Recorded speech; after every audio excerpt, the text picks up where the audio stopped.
Hey gang, Brad here, and I just want to tell you that now is the perfect time to book the vacation of a lifetime. Spending a week with 3,000 other crazy 80s fans on the 80s Cruise.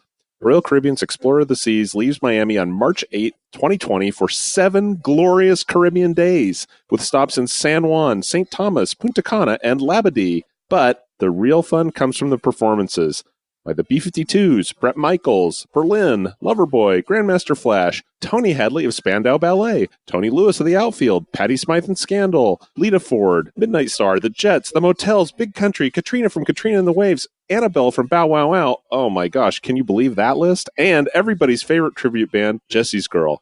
Every night on the ship is an amazing theme night, and all your drinks, including premium alcohol beverages, are included. And if you book with the promo code STUCK, you get a $200 cabin credit.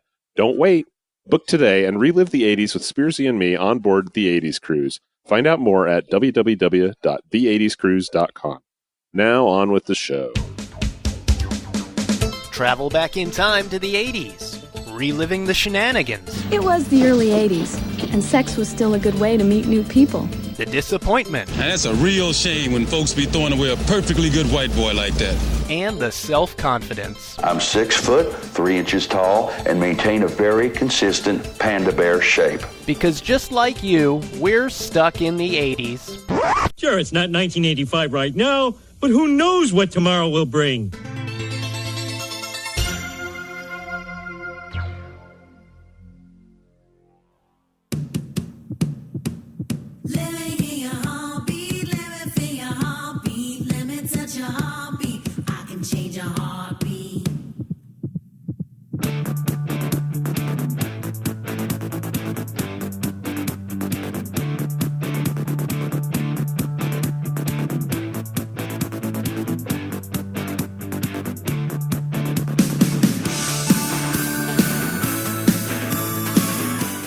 Hey, welcome to Stuck in the 80s. It's your host, Steve Spears.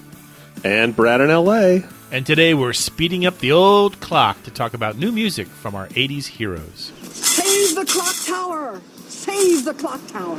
Stuck in the 80s is a member of the CLNS Podcast Network. You can find our podcast on iTunes, Google Play, Stitcher, Spotify, and the CLNS Media mobile app. And don't forget to listen to our podcast at the CLNS Media website. You can find it at clnsmedia.com. And as always, if you love the show, share the links on social media or go to iTunes and write a nice review. A nice review, that is. And don't forget to like our page on Facebook and follow us on Twitter. Steve, joining us today, she is counting down the days to summer vacation with a mixture of dread and anticipation. It's Jen with one N. That is so accurate. You are a parent. Indeed. Yeah, you remember like, oh, wait, this is going to, oh my gosh, they're going to be here all the time. Right. Yay. Oh, no. Well, yes. Thank you so much. I am very happy to be here. Do you send the little one to camp? Is she old enough to go to like a camp for the summer? Well, we do a mix of, because my husband and I both work, so we do a mix of camps. So she'll go like science camp and theater camp and this and that camp. But this is the first year for a full week she'll be at Girl Scout sleepaway camp. Nice. Oh, yes. And I'm both really dreading and really highly anticipating that. So I'm going to be like, miss her terribly, but we're already like, okay, on Monday night, here's what we're going to like. So we're already like making plans. And that's not till August. So chocolate chip cookie dough. Oh my! Well, I mean, you can do that after they go to bed anyway. Well, but sure. Yeah. Have I ever told the story about when I went to Boy Scout camp one summer on the show? I don't think so. A little nervous. No. I mean, trying to think how old I would have been. I don't know, 10, 11 maybe or something. Oh wow, like that. That's pretty young. But possibly could just be misremembering it. But the point is, we went to this camp in Tampa Bay where I grew up.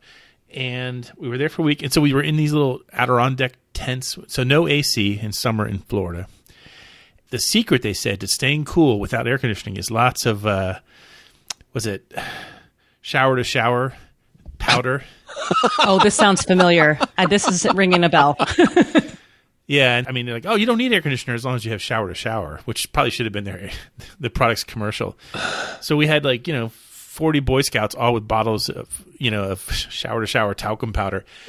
And all we discovered with it was we would play our little Kiss cassettes and we would squeeze the bottle of talcum powder so it would look like a pyrotechnic explosion. Sure.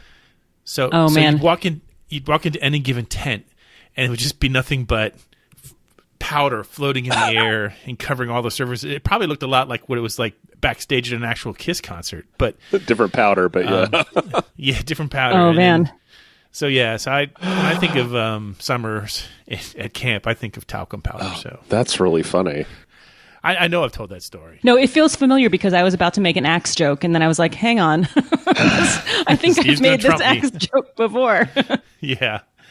So we had this idea, speaking of summers, we're in the summer season now, and for whatever reason, it seems like some of our favorite bands have come out with new music. And I've got a long-standing declaration on this podcast over the last 14 years, where I pretty much say I don't buy any new music unless it's by old artists.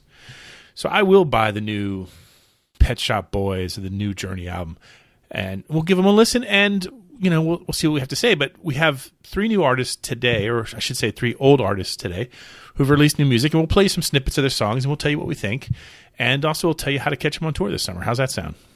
Awesome. Let's do it. Awesome. Give me the talcum powder.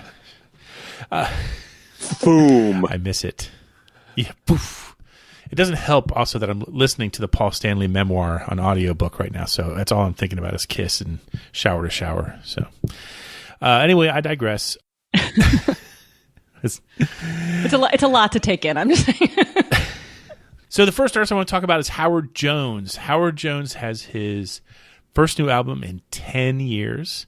How big a news is that? It made Billboard. Their website says that Transform is Hojo's first proper album in a decade.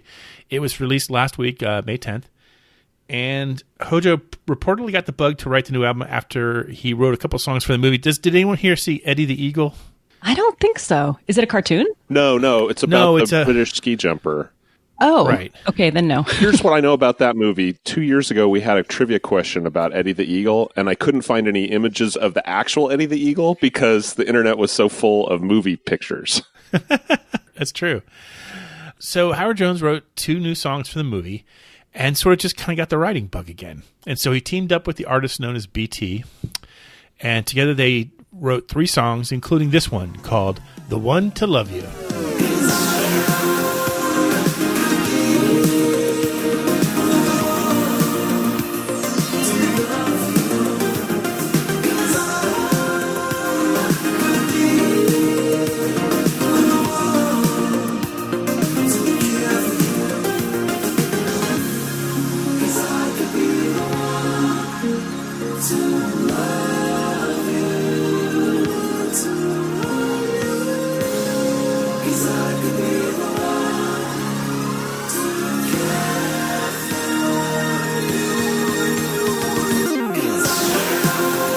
Definitely sounds like Howard Jones, doesn't it? Yeah. Oh, yeah. Oh, yeah. This is vintage Hojo. He will be touring this year with BT and Men Without Hats. It's also the 35th anniversary of his debut album, Human Lib. Is it really? Expect a lot of love for, my gosh, 35 years. That's you shut your whore mouth. It can't be that possible. It can't be that long. Oh, my God.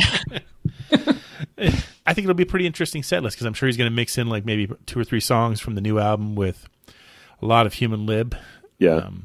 His last album, I don't know if anyone else besides me bought it. It came out in 29, and it was called Ordinary Heroes. And the interview that I did with Howard Jones for the podcast was based on that album. Is that is Soon You'll Go on that? Mm-hmm. The clip that you like to send me every time I talk about missing my kids? Yes. Soon you'll go, you'll make your mark. Soon you'll go, taking my heart. Soon you'll soar into the sky, and I'll be there to watch you fly. It's a great song, though. It is. It's a fantastic song, and it's 100% true. Jen, you've listened to more of this album, right? I did. I actually listened to the whole album when I heard there was a new one. So I am like a lot of people, I think, that are in the listening audience in that I don't keep up with with artists. So like I get stuck on an album, right? So unfortunately, the last Howard Jones album I listened to was the original, the one that came out. Okay. You could do worse. Yeah, I've offered this as advice to people who are feeling bummed out before, but listen to a little bit of Howard Jones if you're not feeling great or if you're feeling on top of the world, because he is like optimism in a bottle. And I don't know, when I'm feeling despondent, Howard Jones is my go-to. When I'm feeling happy and high on life, Howard Jones is my go-to. But it's like only 6 songs that I'll listen to. So I'm excited to go back and listen to Ordinary Heroes because I never gave that a shot. This new album, yes, I did listen to the one To Love You, which was very Howard Jonesy. I listened to another one called Beating Mr. I listened to the whole thing, but these are the ones that stood out to me. Beating Mr. Neg, which is very great synth and all this stuff. And it's kind of upbeat. And then like 2/3 of the way into the song, it sounds like a totally different song. Like you check it out, guys, because it's like this interesting rhythm shift, but also a shift in tone. Yeah. And it starts to get real sort of ponderous and thoughtful. And speaking of ponderous and thoughtful, so this is the last thing I'll say about this album. Well, maybe second to last. So the whole album came out right before Mother's Day. And the first single to come out was a single called Mother. Have you guys heard that one? No, I haven't heard this one. It's really pretty. And it came out right before Mother's Day, which great timing, marketing team. Yeah. And so it was, very like emotional and very slow. So I would like to give this album another shot because here's what struck me about this album, right? And another song called Stay With Me kind of exemplifies how I feel. I don't know how to put this, but it sounds like something I would like. Yeah. But it also sounds like when you're watching a show from the 80s and they want to have a song that sounds like a band, but they don't have the money to get the rights to that song. Okay. So they come up with a song that sounds a lot like that song. Yeah. Almost like a style copy of his own stuff. Yeah. Yeah. So that's what this album felt like to me, but I think that's more a criticism of me and my stuck in the 80s-ness than it is of his work. That has to be tough for 80s artists to, this is kind of what I do and people want something new and like, well, not that new, Oh, yeah. It's got to be tough to walk that line as an artist. Yeah, I mean, and it's totally not fair. I'm going to say that right now. It's not fair of me as a listener to be like, well, this kind of sounds like this other song. Like, he's probably like, this is not that song. Right. Don't compare it. Yeah. I think part of the problem is, too, you're trying to make an album of coherent music. Maybe the word's cohesive. Right. But you're trying to do it in a non-album world now. And so in a perfect world, you could just release the one To Love You as a single on iTunes, make some money off it and people listen to it and you add it to your set list. But I think 80s artists sometimes still think, I got to do an album. I need a package. I got to give people 10 songs, and so you throw some stuff on there that maybe is a little derivative. Or doesn't line up. Yeah, just because you need, Right, well, I mean, that's what we used to call filler tracks, right? I do not want to sit here and accuse Howard Jones of writing filler tracks, but... No. As long as they mean something to him and he gets something out of it, I'm happy for him. Yeah, exactly. The Hojo tour with BT and Men Without Hats starts June 6th in Huntington, New York, and finishes up July 23rd right here in Orlando. So there you go. If anyone goes on that tour, let us know, please. Meanwhile, our good friends Berlin have a new album that they've been talking about, let's face it, for years now. It's called Transcendence. It's due out August 2nd. And here's the title track.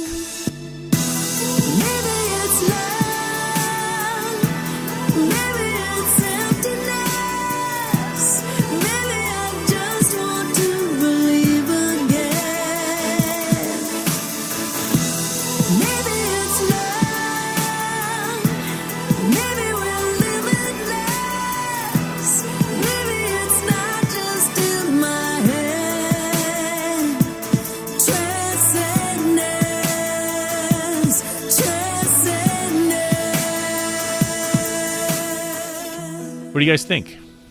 I like it. I'm just excited to hear something new from them. And I think this is a great effort. Jen? What's funny is the first time I listened to it, I was very lukewarm about it. And then when I listened to it a second and a third time, every time I listened to it, I liked it more. So I think it's the listener, not the artist. I feel like I need to break down this resistance I have to something new, even if it's from a beloved older band, Yeah, so I like it a lot. I'm looking forward to seeing what else is on it. I'm hoping that there's some more dancey tracks on it because I feel like she does that well, or they do that well. They had that new song that came out a few years ago called Animal. Oh, God, that song is so good. That song is amazing. I forgot. This seems a lot like it. I will say the interesting thing about this song is that it's based on talks that Terry had with her mother, who died in 2007, and with one of her mother's close friends before her own death. Both of the women urged Terry not to be sad, but to instead understand that their passing would be positive, quote unquote, the greatest adventure, one of them called it. And so that is the story behind Transcendence is. Wow. Yeah, it's a great background on it. And listening to it after reading that, that's kind of when I started to like, you know what, this song really kind of pops when you realize what the inspiration for it was. You think about it. I mean, she's in her late 50s now, I think. Yeah. So we're all at that age where many of us have lost a parent or, recently lost a relative. And so you're maybe what inspires you to write a song or new material isn't the poppy, optimistic thoughts of a 23-year-old anymore. This album is also a reunion of the band's core original members, Terry Nunn, John Crawford, and David Diamond. So you get to hear what I think what you're hearing now is more like a true evolution of a band's sound over the decades. This is, I think, the music they would be making today had they stayed together all along. I think they've just kind of catching up with themselves. They've just sort of picked up the cart and ran. So, you know what I really want to hear? I want to hear a dance remix of this song. And they can do it. Oh yeah. I want to hear it from them. I think that'd be amazing. That'd be interesting. We'll get Chris on that right away. Thank you. Much like Howard Jones and his anniversary with Human Lib, 2019 marks the 40th anniversary of the creation of Berlin. And so the band will hit the road this summer with the B-52s and OMD. How's that for a lineup? Nice. Jesus. I'd go see that. I don't think they're coming to Florida, or if they are, they're coming to like Miami's Hialeah Stadium. Yeah. Still have those around here somewhere. There's one actually right near me where I live. They don't play Highlight anymore, but it's still there. It's just a gambling spot now. So it's fun. We're looking forward to more Berlin in 2019. Today's episode of Stuck in the 80s is sponsored by a brand new partner. It's Blue Chew. Right now, everyone's going, uh-oh, Spears is going to go all TMI on us. Hey, let me shake that notion from your head. We're all part of the 80s nation, and for some of us, maybe that means you think you left your best sex days back in the days of feathered haircuts and acid-wash jeans, but it doesn't have to be that way. Hopefully by now, you've gotten over the whole dread of the acronym ED. If not, that's where BlueChew.com comes in. Blue Chew brings you the first chewable with the same FDA-approved active ingredients as Viagra and Cialis, so you know that they work. You can take them anytime, day or night, even on a full stomach, and since they're chewable, they work up to twice as fast as a regular pill. Let me dispel with the mystery here. I use Viagra. I have since before I even started the podcast. But now I'm a happy fan of Blue Chew. I'm here to tell you there's no reason to be ashamed of it. There's no stigma with Blue Chew. You just go to their website, answer some quick questions about your lifestyle and health, and Blue Chew ships straight to your door in a discreet package. No doctor visits, no waiting at the pharmacy, and best of all, no more awkwardness. And because they're made in the USA and because Blue Chew prepares and ships direct, they're cheaper than a pharmacy. Right now, we've got a special deal for our listeners. Visit BlueChew.com and get your first shipment free when you use our special promo code STUCK. You pay just $5 shipping. Again, that's BLUE Chew.com, promo code STUCK to try it for free. Blue Chew is the better, cheaper, faster choice, and we thank them for sponsoring the podcast. And we're back. And let's give Jen the baton for a minute or two. Thank you, Stephen. So the song that I am going to describe to you now is one that you're familiar with. In fact, very familiar with. Tiffany, I don't know if you know this, but she did a remake of a James and the Shondells song from 1967 called I Think We're Alone Now. Did you all know that? What? Yeah, no, it's true. It's true. So when James and the Shondells did it in 1967, the song reached number 4 on the Billboard Hot 100. When Tiffany did it in late 1987, hers reached number 1. That's right. In the US, in the UK, in Canada, in New Zealand, probably in other countries Mars. too. Right. I'm guessing Japan, right? But so the song I'm describing is the same song. She did a remake of her remake, and I think it's pretty great.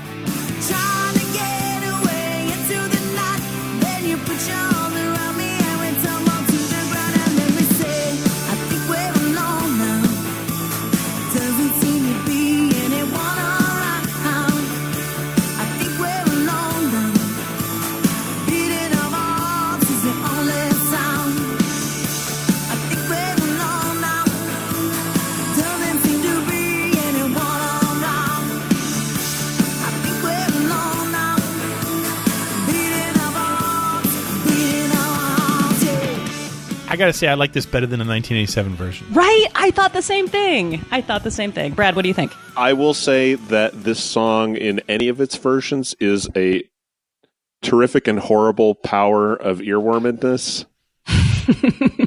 I have been humming this. I find myself humming this song, and I'm like, stop it! It is very powerful. I agree. It is so damn catchy. It is so damn catchy. We talked a little bit about Berlin's songwriting perspective changing, and in this one the songwriting doesn't change, but the perspective does for me, because like when in the late 80s I think we're alone now means the parents aren't around, and in the 2019s now it means the kids aren't around. Oh my God, I had not thought of it, but it is so true.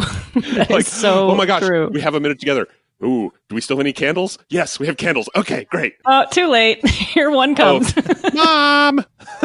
Oh my gosh, that is such a true statement, Brad. So true.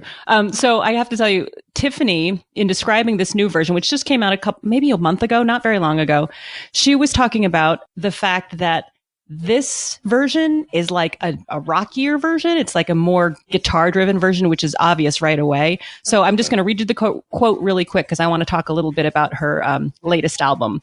So she says, "On my new album, Pieces of Me, I was inspired by the Foo Fighters and maybe a little Go-Go's and Blondie mixed together with Tiffany. I wanted to show I Think We're Alone Now in that kind of a version, one that shows the layers of my new music." And I think she achieved it. What do you guys think? I don't know that I would invoke the Foo Fighters in that, but I do think it's got a little Go-Go's and Blondie. And I like the fact that she has a vision for what she's trying to do. I know Pieces of Me came out in September of 2018, and people sort of dig it. I mean, I know I've heard reviews of her shows live, and people say she does an impressive job with the new tunes. Yeah, I like it. I've been listening to Pieces of Me, and just so people know, I Think We're Alone Now version 2019 is not on this album, obviously. But and I was thinking, like, September 2018, wow, that's brand new, right? Because it takes me a while. But yeah, I was mentioning the guitar, sort of the driving beat. Her vocals, guys, are really strong. And I know this in person from the 80s cruises that I've seen her on. So Pieces of Me kind of feels a little like a Heart album, kind of even maybe Pat Benatar a little bit. Huh.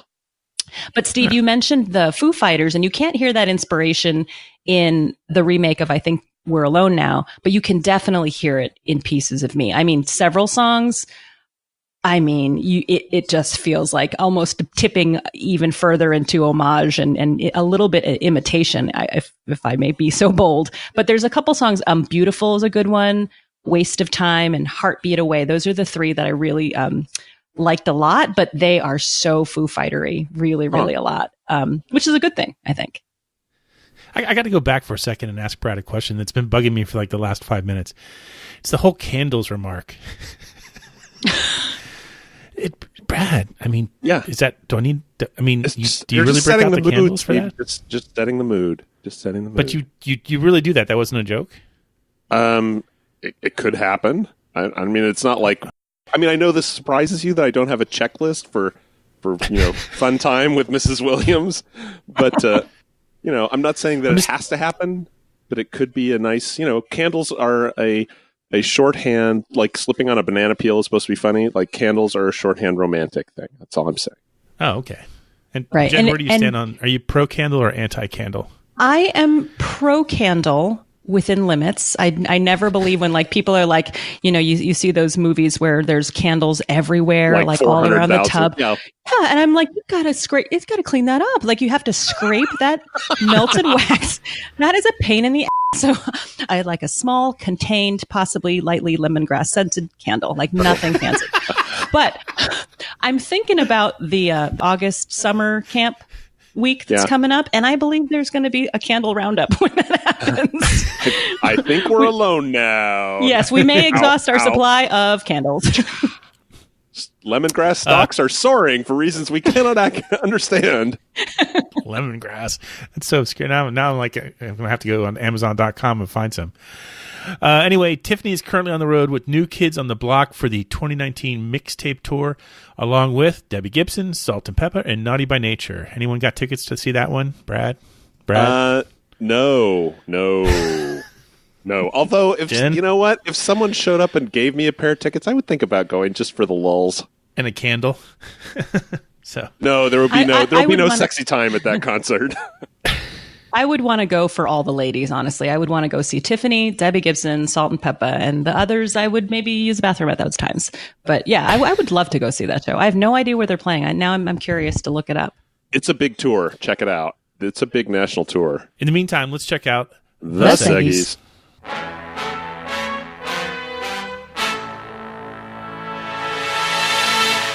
The mystical refrain that is listener mailbag. It's been a while since we've gotten some letters, but our last show on our favorite comedy TV finales got a lot of reaction. So we picked up a couple of emails from that, and let's run with it. Our first one is from Padre Paul in the Twin Cities. Jen, do you want to read this one? Yeah, sure. Hi, Steve, Brad, and Jen. I love it when I'm included. It feels so good to be part of a group. Always nice. Right? Thanks for getting me through my morning time at the gym for over a decade now. Great show as always, just a couple of nitpicky comments. Norm was employed throughout the run of Cheers, only briefly unemployed. He was an accountant. That's right. He was an accountant, which is why he often shows up in a coat and tie to Cheers. Then when he lost that job, he did become a painter for a while. Huh. Daryl and Daryl, from Newhart, of course, do actually speak one word in that final episode of Newhart. They yell, "Quiet," to their Vegas wives. Fantastic episodes. That's great. I remember that now. Yeah. And one of the wives is played by, what's her name? Lisa Kudrow. Lisa Kudrow, yeah. They're just such perfect Long Island girls. It's hilarious. Oh my gosh. Padre Paul continues some future show ideas. I realize it's being grandfathered in, but it started in 1987 and ended in 1994, so I'd vote for Star Trek: The Next Generation. The final episode featured one of my favorite guest stars of all time, Q, played by John Delancey, and is a bit of a throwback to where it all began in the first season. The Wonder Years is a show I loved even if it was set in the 60s. Tough finale. You want Winnie and Kevin to end up together, but you kind of figure it won't work out, and you learn his dad dies not too long after the show ends. But a very powerful episode. I also have to vent on Seinfeld, which is probably more 90s, though it began in the 80s. Worst ending ever for me, but I digress. Thanks for the hard work on the pod. Padre Paul from the Twin Cities. I could have sworn that Padre Paul was wrong on that with Seinfeld, so I had to look it up, and he was right. July 1989 is when it started. Oh, wow! So it was like a summer replacement or a summer trial episode. Yeah. I had that pegged as 91 for sure, but again, I'm wrong. I'll get another letter. Brad, how about you take this one? Nothing would please me more, Mr. Spears. This next one is from Rhoda Collins in Rochester, New York. Rhoda writes, "Hi to all." I guess all isn't quite the same as being name checked, but, we all say hi back. I'll take it. Absolutely. A couple thoughts, she starts, I should say. A couple of thoughts for you after your last podcast on TV finales. First, I just want you to know your podcast is like Cheers to me, an old friend you can turn on and laugh with and learn from and love. Aw. Yeah. Spearsy's crying. Second thought, I'm totally with Steve on the Cheers finale. I even had to stop working, stop my tears, and write it down. My husband is right now searching for that job he wants when he grows up. Sam is there. He'll be there for new customers and for when the old customers stop by too. An old friend to laugh with and to love. I wish I could help my husband find that love. Steve, you have this podcast and touch so many people. Even if your career is still searching, heck, this podcast is here. Would you have been able to do it for so many years in any other job than the ones you've had? Maybe that was your purpose. And I'm glad it was, too. Thanks for all of what you do. Still stuck in the 80s, Rhoda in Rochester. We love your letters. Don't forget to send them to us at podcast@sit80s.com.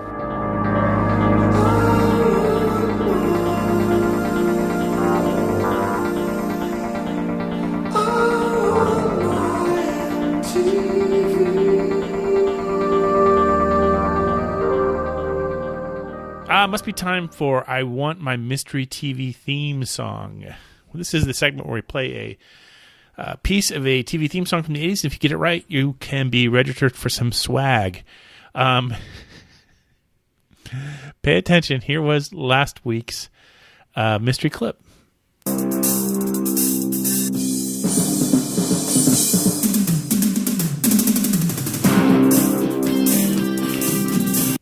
Brad, read the winners.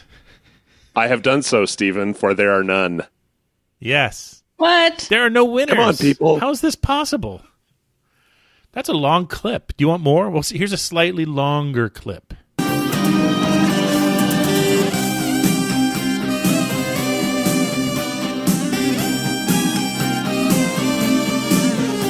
If you know it, email us at podcast@sit80s.com and tune in next time to find out if you're a winner.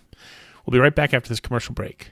We are Pepsi-free, caffeine-free. I've got some good reasons for giving my family caffeine-free, Pepsi-free. You're looking at two of them. We are Pepsi-free. When Mom bought this caffeine-free cola, I said, no way. Then I tasted it. We are Pepsi-free.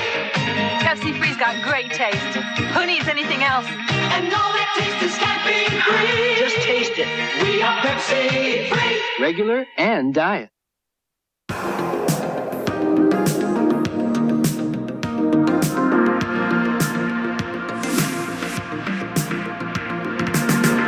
all the people in the world, why would you choose me? And we're back, and we have a few minutes left, and I thought, hey, let's play that old game we like to call What's Your 80s Obsession? I love that game.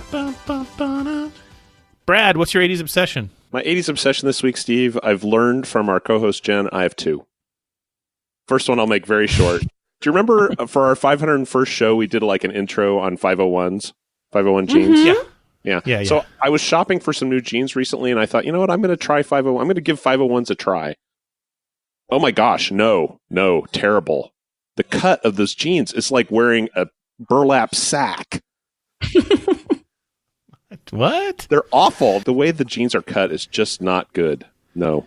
I will not be wearing them Are ever they tight? again. No, they're gigantic. They're like balloons of denim. Oh, Can't do it. I see. I need something with a little more taper. Tailoring. A little more taper, yeah. Mm-hmm. Anyway, so that's my first 80s obsession. Go ahead, Steve.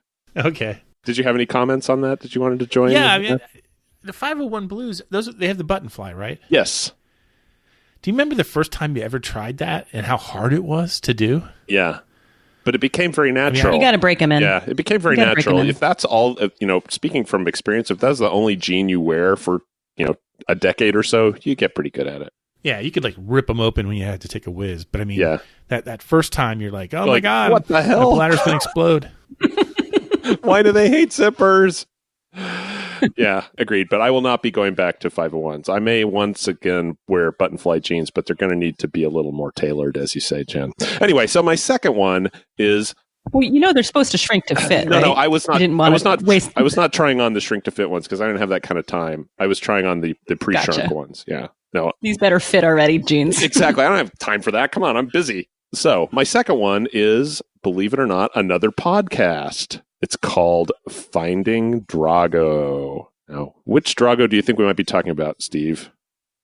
Hopefully the one from Rocky IV. That's exactly right. Finding Drago is an investigative podcast that was put out by the Australian Broadcasting Corporation. The two hosts are trying to track down the Australian author Todd Noy, who wrote the book Drago, On Mountains We Stand, which was an unauthorized literary spin-off of the character from Rocky IV that chronicles the life of the USSR's greatest fictional athlete, Ivan Drago. And it's just I like that. That's a great idea. It's hilarious. It's actually a lot of fun. It's maybe 8 or 10 episodes.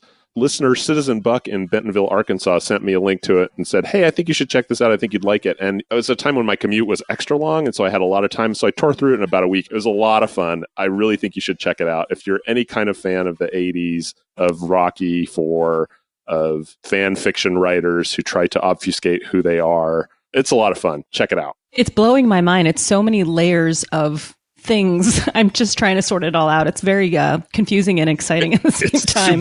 Super meta. No candles needed. Oh my gosh. No. It's an Australian writer writing about a fictional Russian boxer who appeared in a U.S. movie. And then trying to find him. So international. Just throw that in there. International. Unbelievable. Yeah, that's very cool. So, Jen, what's your 80s obsession?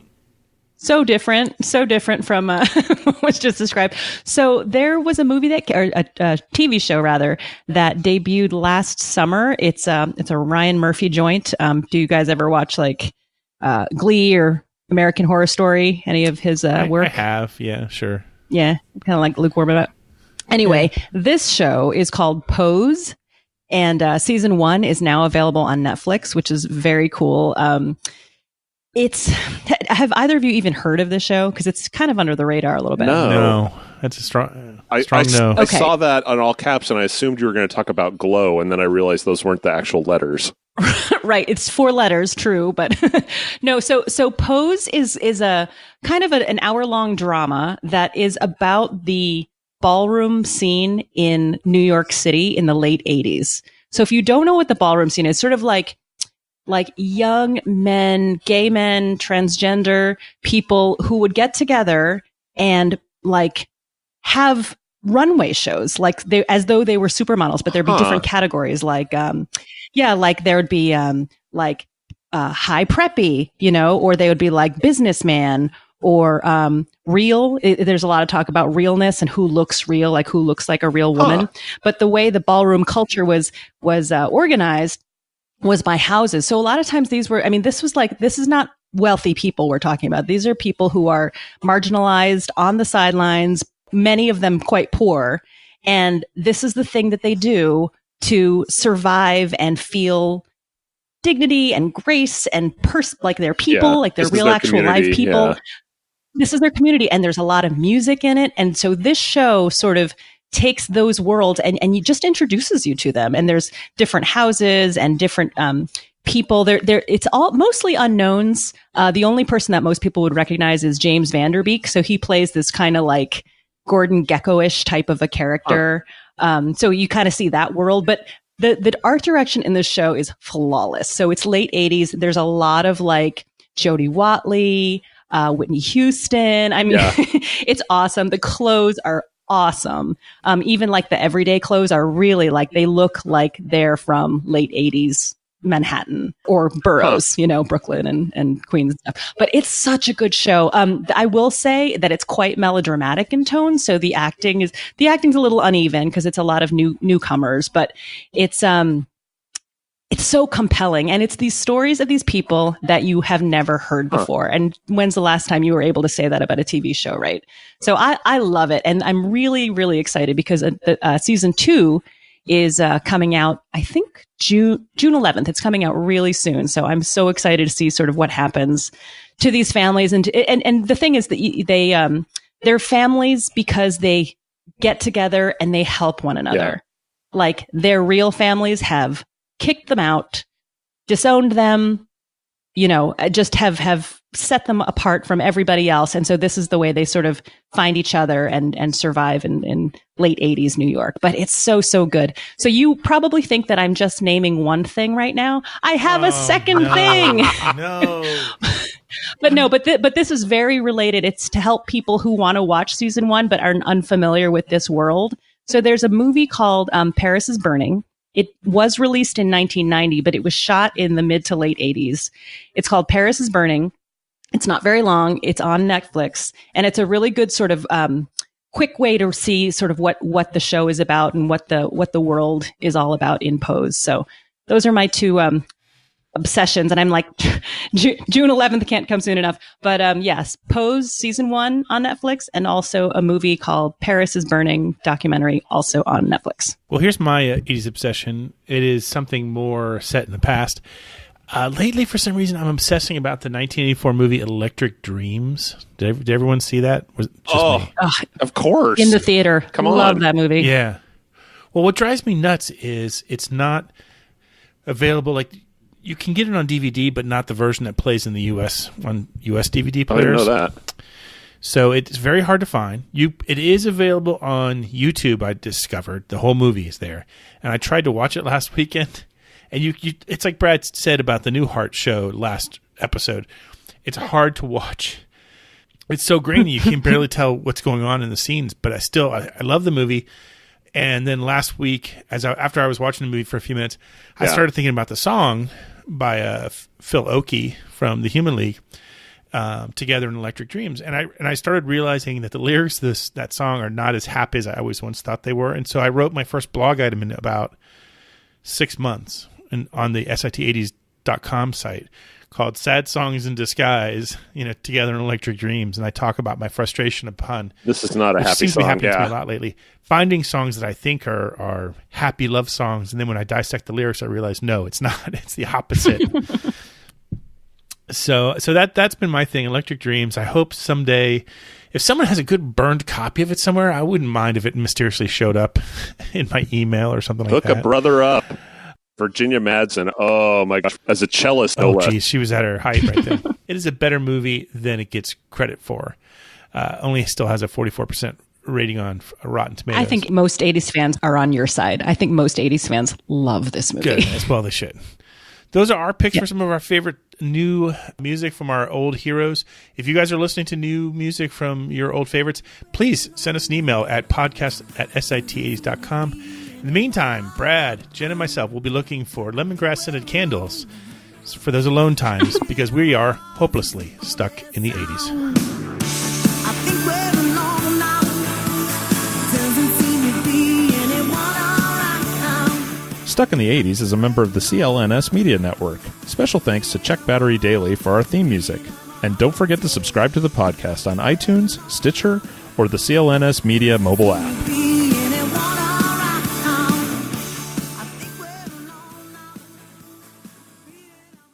Can we get some lavender in here? Lavender's for relaxing. Yeah, lavender's for sleep. We all know that. I have a nice lavender bath wash I use before I go to bed. Oh, God. Wow. It's true. We are getting personal. If you don't have enough outtakes from this show to fill a whole blooper show, then you're just not trying, Brad.